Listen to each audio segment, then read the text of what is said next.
بسم الله الرحمن الرحيم. تلك الرسل فضلنا بعضهم على بعض، منهم من كلم الله ورفع بعضهم درجات، وآتينا عيسى ابن مريم البينات وأيدناه بروح القدس، ولو شاء الله ما اقتتل الذين من بعدهم من بعد ما جاءتهم البينات ولكن اختلفوا، فمنهم من آمن ومنهم من كفر، ولو شاء الله ما اقتتلوا ولكن الله يفعل ما يريد. يا أيها الذين آمنوا أنفقوا مما رزقناكم من قبل أن يأتي يوم لا بيع فيه ولا خلة ولا شفاعة، والكافرون هم الظالمون. الله لا إله إلا هو الحي القيوم، لا تأخذه سنة ولا نوم، له ما في السماوات وما في الأرض. من ذا الذي يشفع عنده إلا بإذنه، يعلم ما بين أيديهم وما خلفهم، ولا يحيطون بشيء من علمه إلا بما شاء، وسع كرسيه السماوات والأرض، ولا يؤوده حفظهما وهو العلي العظيم. لا إكراه في الدين، قد تبين الرشد من الغي، فمن يكفر بالطاغوت ويؤمن بالله فقد استمسك بالعروة الوثقى لا انفصام لها، والله سميع عليم. الله ولي الذين آمنوا يخرجهم من الظلمات إلى النور، والذين كفروا أولياؤهم الطاغوت يخرجونهم من النور إلى الظلمات، أولئك أصحاب النار هم فيها خالدون. ألم تر إلى الذي حاج إبراهيم في ربه أن آتاه الله الملك، إذ قال إبراهيم ربي الذي يحيي ويميت قال أنا أحيي وأميت. قال إبراهيم فإن الله يأتي بالشمس من المشرق فأت بها من المغرب، فبهت الذي كفر، والله لا يهدي القوم الظالمين. أو كالذي مر على قرية وهي خاوية على عروشها قال أنى يحيي هذه الله بعد موتها، فأماته الله 100 عام ثم بعثه، قال كم لبثت؟ قال لبثت يوما أو بعض يوم، قال بل لبثت 100 عام، فانظر إلى طعامك وشرابك لم يتسنه، وانظر إلى حمارك ولنجعلك آية للناس، وانظر إلى العظام كيف ننشزها ثم نكسوها لحما، فلما تبين له قال أعلم أن الله على كل شيء قدير. إذ قال إبراهيم رب أرني كيف تحيي الموتى، قال أولم تؤمن؟ قال بلى ولكن ليطمئن قلبي. قال فخذ 4 من الطير فصرهن إليك، ثم اجعل على كل جبل منهن جزءا ثم ادعهن يأتينك سعيا، واعلم أن الله عزيز حكيم. مثل الذين ينفقون أموالهم في سبيل الله كمثل حبة أنبتت 7 سنابل في كل سنبلة 100 حبة، والله يضاعف لمن يشاء، والله واسع عليم. الذين ينفقون أموالهم في سبيل الله ثم لا يتبعون ما أنفقوا منا ولا أذى لهم أجرهم عند ربهم ولا خوف عليهم ولا هم يحزنون. قول معروف ومغفرة خير من صدقة يتبعها أذى، والله غني حليم. يا أيها الذين آمنوا لا تبطلوا صدقاتكم بالمن والأذى كالذي ينفق ماله رئاء الناس ولا يؤمن بالله واليوم الآخر، فمثله كمثل صفوان عليه تراب فأصابه وابل فتركه صلدا، لا يقدرون على شيء مما كسبوا، والله لا يهدي القوم الكافرين. ومثل الذين ينفقون أموالهم ابتغاء مرضات الله وتثبيتا من أنفسهم كمثل جنة بربوة أصابها وابل فآتت أكلها ضعفين فإن لم يصبها وابل فطل والله بما تعملون بصير.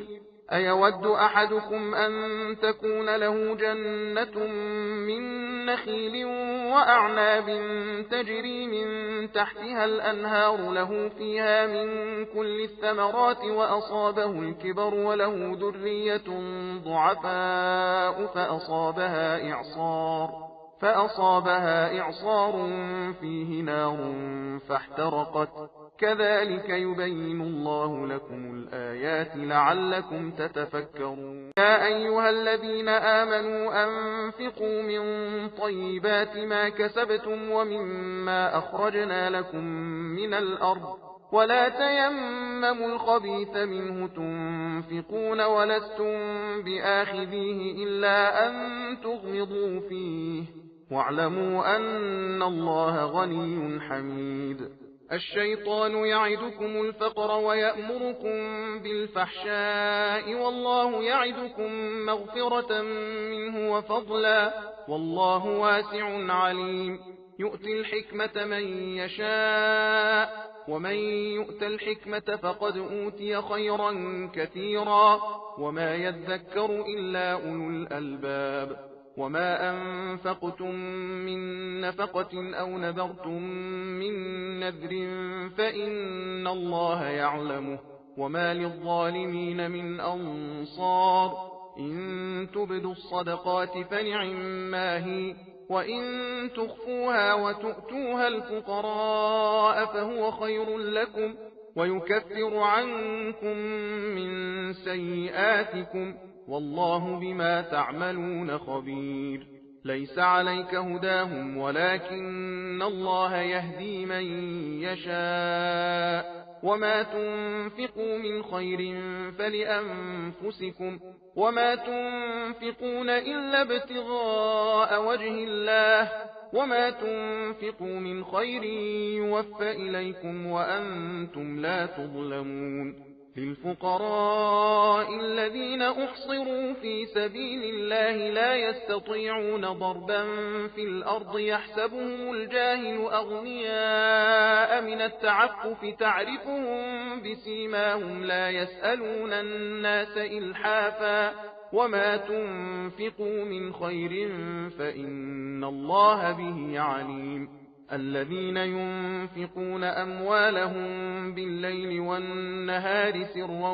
وعلانية فلهم أجرهم عند ربهم ولا خوف عليهم ولا هم يحزنون. الذين يأكلون الربا لا يقومون إلا كما يقوم الذي يتخبطه الشيطان من المس ذلك بأنهم قالوا إنما البيع مثل الربا وأحل الله البيع وحرم الربا. فمن جاءه موعظة من ربه فانتهى فله ما سلف وأمره إلى الله ومن عاد فأولئك أصحاب النار هم فيها خالدون. يمحق الله الربا ويربي الصدقات والله لا يحب كل كفار أثيم. إن الذين آمنوا وعملوا الصالحات وأقاموا الصلاة وآتوا الزكاة لهم أجرهم عند ربهم ولا خوف عليهم ولا هم يحزنون. يا أيها الذين آمنوا اتقوا الله وذروا ما بقي من الربا إن كنتم مؤمنين فإن لم تفعلوا فأذنوا بحرب من الله ورسوله وإن تبتم فلكم رؤوس أموالكم لا تظلمون ولا تظلمون. وإن كان ذو عسرة فنظرة إلى ميسرة وأن تصدقوا خير لكم إن كنتم تعلمون. واتقوا يوما ترجعون فيه إلى الله ثم توفى كل نفس ما كسبت وهم لا يظلمون. يا أيها الذين آمنوا إذا تداينتم بدين إلى أجل مسمى فاكتبوه وليكتب بينكم كاتب بالعدل ولا يأب كاتب أن يكتب كما علمه الله فليكتب وليملل الذي عليه الحق وليتق الله ربه ولا يبخس منه شيئا فإن كان الذي عليه الحق سفيها أو ضعيفا أو لا يستطيع أن يمله فليملل وليه بالعدل واستشهدوا شهيدين من رجالكم فإن لم يكونا رجلين فرجل وامرأتان ممن ترضون من الشهداء أن تضل إحداهما فتذكر إحداهما الأخرى ولا يأبى الشهداء إذا ما دعوا ولا تسأموا أن تكتبوه صغيرا أو كبيرا إلى أجله ذلكم أقسط عند الله وأقوم للشهادة وأدنى ألا ترتابوا إلا أن تكون تجارة حاضرة تديرونها بينكم فليس عليكم جناح ألا تكتبوها وأشهدوا إذا تبايعتم ولا يضار كاتب ولا شهيد وإن تفعلوا فإنه فسوق بكم واتقوا الله ويعلمكم الله والله بكل شيء عليم وإن كنتم على سفر ولم تجدوا كاتبا فرهان مقبوضة فإن أمن بعضكم بعضا فليؤدي الذي ائتمن أمانته وليتق الله ربه ولا تكتموا الشهادة ومن يكتمها فإنه آثم قلبه والله بما تعملون عليم لله ما في السماوات وما في الأرض وإن تبدوا ما في أنفسكم أو تخفوه يحاسبكم به الله فيغفر لمن يشاء ويعذب من يشاء والله على كل شيء قدير آمن الرسول بما أنزل إليه من ربه والمؤمنون كل آمن بالله وملائكته وكتبه ورسله لا نفرق بين أحد من رسله وقالوا سمعنا وأطعنا غفرانك ربنا وإليك المصير لا يكلف الله نفسا إلا وسعها لها ما كسبت وعليها ما اكتسبت ربنا لا تؤاخذنا إن نسينا أو أخطأنا ربنا ولا تحمل علينا إصرا كما حملته على الذين من قبلنا ربنا ولا تحملنا ما لا طاقة لنا به واعف عنا واغفر لنا وارحمنا أنت مولانا فانصرنا على القوم الكافرين بسم الله الرحمن الرحيم ألف لام ميم الله لا إله إلا هو الحي القيوم نزل عليك الكتاب بالحق مصدقا لما بين يديه وأنزل التوراة والإنجيل من قبل هدى للناس وأنزل الفرقان إن الذين كفروا بآيات الله لهم عذاب شديد والله عزيز ذو انتقام إن الله لا يخفى عليه شيء في الأرض ولا في السماء هو الذي يصوركم في الأرحام كيف يشاء لا إله إلا هو العزيز الحكيم هو الذي أنزل عليك الكتاب منه آيات محكمات هن أم الكتاب وأخر متشابهات فأما الذين في قلوبهم زيغ فيتبعون ما تشابه منه ابتغاء الفتنة وابتغاء تأويله وما يعلم تأويله إلا الله والراسخون في العلم يقولون آمنا به كل من عند ربنا وما يذكر إلا أولو الألباب ربنا لا تزغ قلوبنا بعد إذ هديتنا وهب لنا من لدنك رحمة إنك أنت الوهاب ربنا إنك جامع الناس ليوم لا ريب فيه إن الله لا يخلف الميعاد إن الذين كفروا لن تغني عنهم أموالهم ولا أولادهم من الله شيئا وأولئك هم وقود النار كدأب آل فرعون والذين من قبلهم كذبوا بآياتنا فأخذهم الله بذنوبهم والله شديد العقاب قل للذين كفروا ستغلبون وتحشرون إلى جهنم وبئس المهاد قد كان لكم آية في فئتين التقتا فئة تقاتل في سبيل الله وأخرى كافرة يرونهم مثليهم رأي العين والله يؤيد بنصره من يشاء إن في ذلك لعبرة لأولي الأبصار زين للناس حب الشهوات من النساء والبنين والقناطير المقنطرة من الذهب والفضة والخيل المسومة والأنعام والحرث ذلك متاع الحياة الدنيا والله عنده حسن المآب قل أنبئكم بخير من ذلكم للذين اتقوا عند ربهم جنات تجري من تحتها الأنهار خالدين فيها وأزواج مطهرة ورضوان من الله والله بصير بالعباد الذين يقولون ربنا إننا آمنا فاغفر لنا ذنوبنا وقنا عذاب النار الصابرين والصادقين والقانتين والمنفقين والمستغفرين بالأسحار شهد الله أنه لا إله إلا هو والملائكة وأولو العلم قائما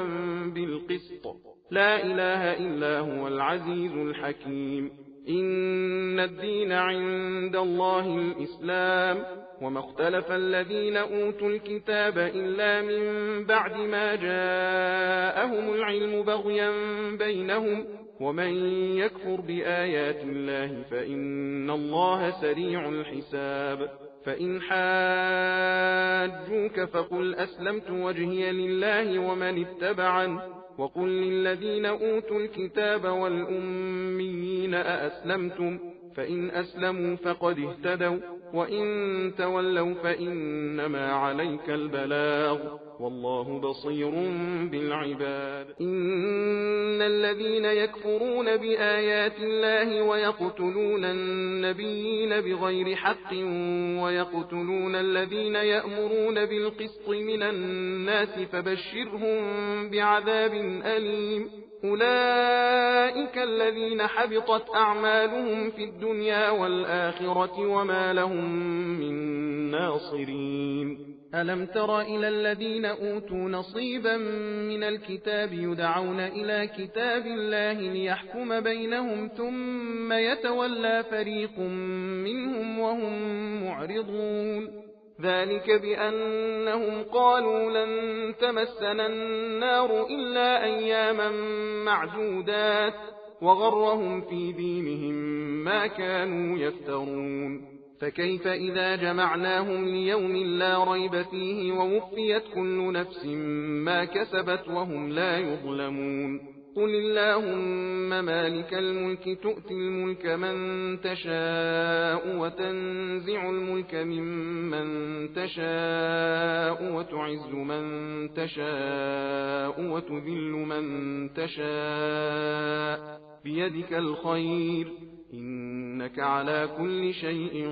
قدير تولج الليل في النهار وتولج النهار في الليل وتخرج الحي من الميت وتخرج الميت من الحي وترزق من تشاء بغير حساب لا يتخذ المؤمنون الكافرين أولياء من دون المؤمنين ومن يفعل ذلك فليس من الله في شيء إلا أن تتقوا منهم تقاه ويحذركم الله نفسه وإلى الله المصير. قل إن تخفوا ما في صدوركم أو تبدوه يعلمه الله ويعلم ما في السماوات وما في الأرض والله على كل شيء قدير. يوم تجد كل نفس ما عملت من خير محضرا وما عملت من سوء تود لو أن بينها وبينه أمدا بعيدا ويحذركم الله نفسه والله رؤوف بالعباد. قل إن كنتم تحبون الله فاتبعوني يحببكم الله ويغفر لكم ذنوبكم والله غفور رحيم. قل أطيعوا الله والرسول فإن تولوا فإن الله لا يحب الكافرين. إن الله اصطفى آدم ونوحا وآل إبراهيم وآل عمران على العالمين ذرية بعضها من بعض والله سميع عليم. إذ قالت امرأة عمران رب إني نذرت لك ما في بطني محررا فتقبل مني إنك أنت السميع العليم. فلما وضعتها قالت رب إني وضعتها أنثى والله أعلم بما وضعت وليس الذكر كالأنثى وإني سميتها مريم وإني أعيذها بك وذريتها من الشيطان الرجيم. فتقبلها ربها بقبول حسن وأنبتها نباتا حسنا وكفلها زكريا. كلما دخل عليها زكريا المحراب وجد عندها رزقا قال يا مريم أنى لك هذا؟ قالت هو من عند الله إن الله يرزق من يشاء بغير حساب. هنالك دعا زكريا ربه قال رب هب لي من لدنك ذرية طيبة إنك سميع الدعاء. فنادته الملائكة وهو قائم يصلي في المحراب أن الله يبشرك بيحيى مصدقا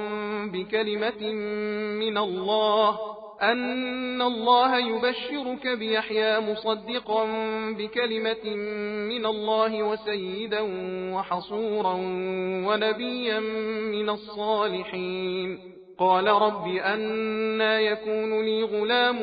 وقد بلغني الكبر وامرأتي عاقر؟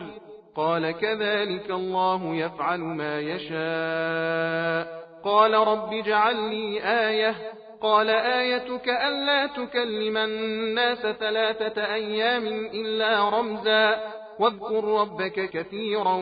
وسبح بالعشي والإبكار. وإذ قالت الملائكة يا مريم إن الله اصطفاك وطهرك واصطفاك على نساء العالمين. يا مريم اقنتي لربك واسجدي واركعي مع الراكعين. ذلك من أنباء الغيب نوحيه إليك وما كنت لديهم إذ يلقون أقلامهم أيهم يكفل مريم وما كنت لديهم إذ يختصمون. إذ قالت الملائكة يا مريم إن الله يبشرك بكلمة منه اسمه المسيح عيسى بن مريم وجيها في الدنيا والآخرة ومن المقربين ويكلم الناس في المهد وكهلا ومن الصالحين. قالت رب أنى يكون لي ولد ولم يمسسني بشر؟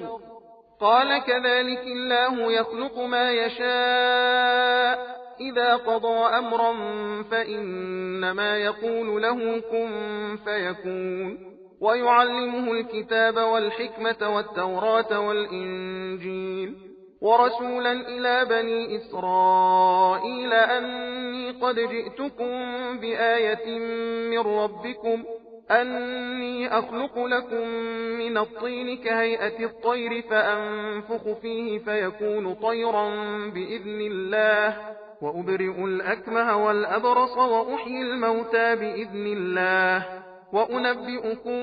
بما تأكلون وما تدخرون في بيوتكم إن في ذلك لآية لكم إن كنتم مؤمنين ومصدقا لما بين يدي من التوراة ولأحل لكم بعض الذي حرم عليكم وجئتكم بآية من ربكم فاتقوا الله وأطيعون إن الله ربي وربكم فاعبدوه هذا صراط مستقيم فلما أحس عيسى منهم الكفر قال من أنصاري إلى الله قال الحواريون نحن أنصار الله آمنا بالله واشهد بأننا مسلمون ربنا آمنا بما أنزلت واتبعنا الرسول فاكتبنا مع الشاهدين ومكروا ومكر الله والله خير الماكرين إذ قال الله يا عيسى إني متوفيك ورافعك إلي ومطهرك من الذين كفروا وجاعل الذين اتبعوك فوق الذين كفروا إلى يوم القيامة ثم إلي مرجعكم فأحكم بينكم فيما كنتم فيه تختلفون فأما الذين كفروا فأعذبهم عذابا شديدا في الدنيا والآخرة وما لهم من ناصرين وأما الذين آمنوا وعملوا الصالحات فيوفيهم أجورهم والله لا يحب الظالمين ذلك نتلوه عليك من الآيات والذكر الحكيم إن مثل عيسى عند الله كمثل آدم خلقه من تراب ثم قال له كن فيكون الحق من ربك فلا تكن من الممترين فمن حاجك فيه من بعد ما جاءك من العلم فقل تعالوا ندع أبناءنا وأبناءكم ونساءنا ونساءكم وأنفسنا وأنفسكم ثم نبتهل فنجعل لعنة الله على الكاذبين إن هذا لهو القصص الحق وما من إله إلا الله وإن الله لهو العزيز الحكيم فإن تولوا فإن الله عليم بالمفسدين قل يا أهل الكتاب تعالوا إلى كلمة سواء بيننا وبينكم ألا نعبد إلا الله ولا نشرك به شيئا ولا يتخذ بعضنا بعضا أربابا من دون الله فإن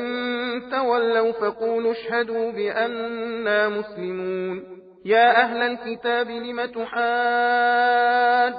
في إبراهيم وما أنزلت التوراة والإنجيل إلا من بعده أفلا تعقلون ها أنتم هؤلاء حاججتم فيما لكم به علم فلم تحاجون فيما ليس لكم به علم والله يعلم وأنتم لا تعلمون ما كان إبراهيم يهوديا ولا نصرانيا ولكن كان حنيفا مسلما وما كان من المشركين إن أولى الناس بإبراهيم للذين اتبعوه وهذا النبي والذين آمنوا والله ولي المؤمنين ودت طائفة من أهل الكتاب لو يضلونكم وما يضلون إلا أنفسهم وما يشعرون يا أهل الكتاب لم تكفرون بآيات الله وأنتم تشهدون يا أهل الكتاب لم تلبسون الحق بالباطل وتكتمون الحق وأنتم تعلمون وقالت طائفة من أهل الكتاب آمنوا بالذي أنزل على الذين آمنوا وجه النهار واكفروا آخره لعلهم يرجعون ولا تؤمنوا إلا لمن تبع دينكم قل إن الهدى هدى الله أن يؤتى أحد مثل ما أوتيتم أو يحاجوكم عند ربكم قل إن الفضل بيد الله يؤتيه من يشاء والله واسع عليم يختص برحمته من يشاء والله ذو الفضل العظيم ومن أهل الكتاب من إن تأمنه بقنطار يؤديه إليك ومنهم من إن تأمنه بدينار لا يؤديه إليك إلا ما دمت عليه قائما ذلك بأنهم قالوا ليس علينا في الأميين سبيل ويقولون على الله الكذب وهم يعلمون فلا من أوفى بعهده واتقى فإن الله يحب المتقين إن الذين يشترون بعهد الله وأيمانهم ثمنا قليلا أولئك لا خلاق لهم في الآخرة ولا يكلمهم الله ولا ينظر إليهم يوم القيامة ولا يزكيهم ولهم عذاب أليم وإن منهم لفريقا يلوون ألسنتهم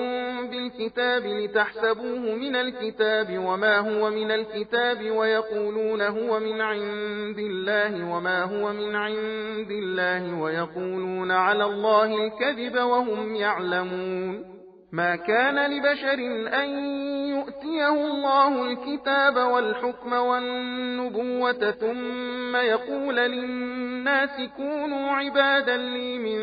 دون الله ولكن كونوا ربانيين بما كنتم تعلمون الكتاب وبما كنتم تدرسون ولا يأمركم أن تتخذوا الملائكة والنبيين أربابا أيأمركم بالكفر بعد إذ أنتم مسلمون وإذ أخذ الله ميثاق النبيين لما آتيتكم من كتاب وحكمة ثم جاءكم رسول مصدق لما معكم لتؤمنن به ولتنصرنه قال أأقررتم وأخذتم على ذلكم إصري قالوا أقررنا قال فاشهدوا وأنا معكم من الشاهدين فمن تولى بعد ذلك فأولئك هم الفاسقون أفغير دين الله يبغون وله أسلم من في السماوات والأرض طوعا وكرها وإليه يرجعون قل آمنا بالله وما أنزل علينا وما أنزل على إبراهيم وإسماعيل وإسحاق ويعقوب والأسباط وما أوتي موسى وعيسى والنبيون من ربهم لا نفرق بين أحد منهم ونحن له مسلمون ومن يبتغ غير الإسلام دينا فلن يقبل منه وهو في الآخرة من الخاسرين كيف يهدي الله قوما كفروا بعد إيمانهم وشهدوا أن الرسول حق وجاءهم البينات والله لا يهدي القوم الظالمين أولئك جزاؤهم أن عليهم لعنة الله والملائكة والناس أجمعين خالدين فيها لا يخفف عنهم العذاب ولا هم ينظرون إلا الذين تابوا من بعد ذلك وأصلحوا فإن الله غفور رحيم إن الذين كفروا بعد إيمانهم ثم ازدادوا كفرا لن تقبل توبتهم وأولئك هم الضالون إن الذين كفروا وماتوا وهم كفار فلن يقبل من أحدهم ملء الأرض ذهبا ولو افتدى به أولئك لهم عذاب أليم وما لهم من ناصرين